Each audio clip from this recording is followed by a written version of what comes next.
For You Are a Kenyan Child. Written by Kelly Kunane. Art by Anna Wan. For you are a Kenyan child. Roosters crow and you wake one morning in the green hills of Africa, sun lemon bright, over eucalyptus trees full of doves. Hody, anybody home? Caribou, welcome. Enter Mama's hut that smells of earth and smoke. On a small stool by her fire, sip maize porridge to begin the day, for you are a Kenyan child. Take grandfather's cows to pasture, my son, Mama says. Watch them carefully. In this book, you will see the Swahili words hodi and caribou many times in the story. Right after the words is the English meaning of them. Swahili is a language that people speak in Kenya. Why do you think the author uses these Swahili words in the story? Into the wild morning wind, you herd the sleepy cows to the meadows where they graze. Then, just for a moment, you slip away to see who else is awake. Hody, caribou. Bashir is opening the tea shop, red and yellow beanie on his long loopy hair. He shakes your hand, and you shake his, for this is hello for a Kenyan child. He lets you look at him cook. Unataki chapati? He asks. Do you want a pancake? And he gives you the first hot one of the day. But wait, what's that out the doorway? A great black monkey hurries by.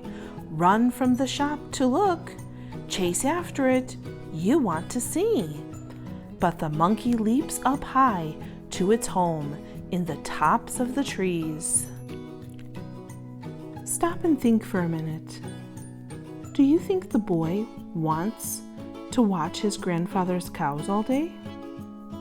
Why do you think he feels that way?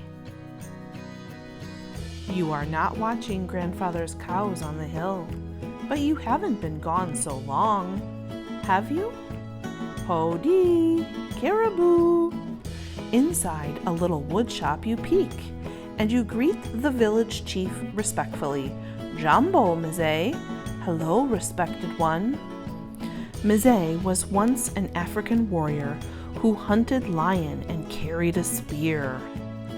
He says, Unataki shiki rangu?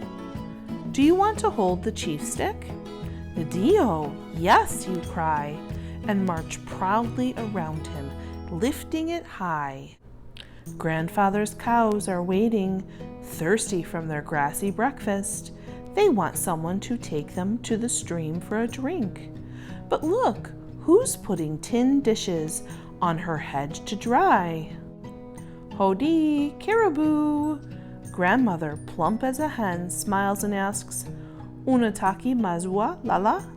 Do you want sleeping milk sweetened with crushed charcoal, fresh from a gourd? As you drink, grandmother's knowing eyes remind you of something you should do. What could it be? Oh no, grandfather's cows! Tell grandmother you are very busy with your chores and hurry away to those cows. Stop and think. The boy is supposed to be taking care of his grandfather's cows. What is he doing instead of taking care of them?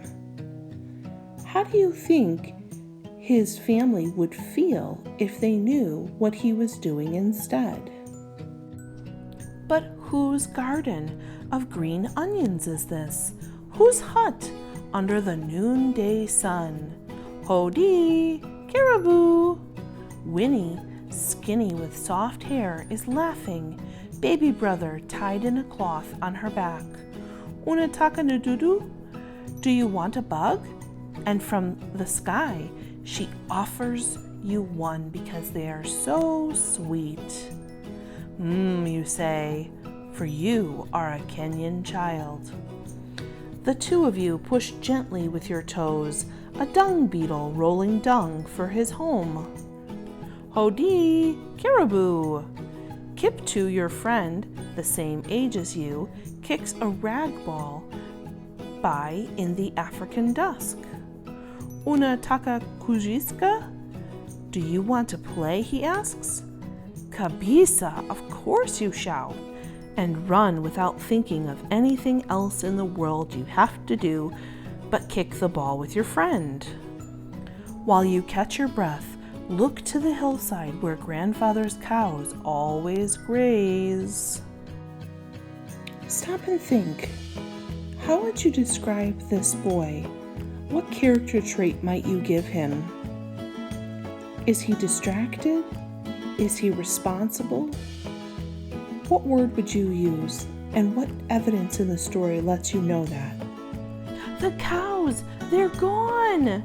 Run to the meadow. You should not have left. Run as fast as you can, bare feet over red road, past women washing clothes, skinny dogs barking.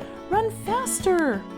The cows must be crashing someone's garden or standing in the road, lost at the schoolhouse or gone over a cliff. Why did you wander? Why didn't you stay and do the job Mama gave you today? Stop and think. The author uses the word you all throughout the story. Why does the author refer to you as a Kenyan child? What does the author want to help you understand about the boy and his village? Uh-oh, there's grandfather where you should be, on the path with his cows going home for evening tea. Grandfather looks at you and you look down. He says, "Twende ni biniani sasa? Let's go home now." And he puts your cow switch back in your hand. Take the cows home with grandfather. Do not stray, for you are a Kenyan child and have been everywhere and seen everything in this African village today.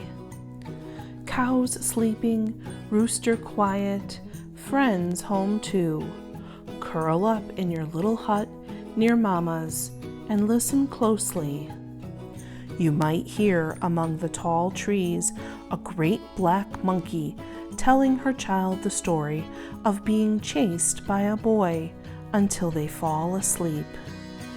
Like you, like us. The end. For you are a Kenyan child. Now it's time to think about the story. The life of this Kenyan boy is different from yours, but it is a bit like yours as well. Imagine if you lived in a Kenyan village. What would your life be like there? What are some of the things that you would do? What would you see? What would you hear? In today's Reader's Notebook, you're going to be asked to write about a day in your life as the Kenyan child.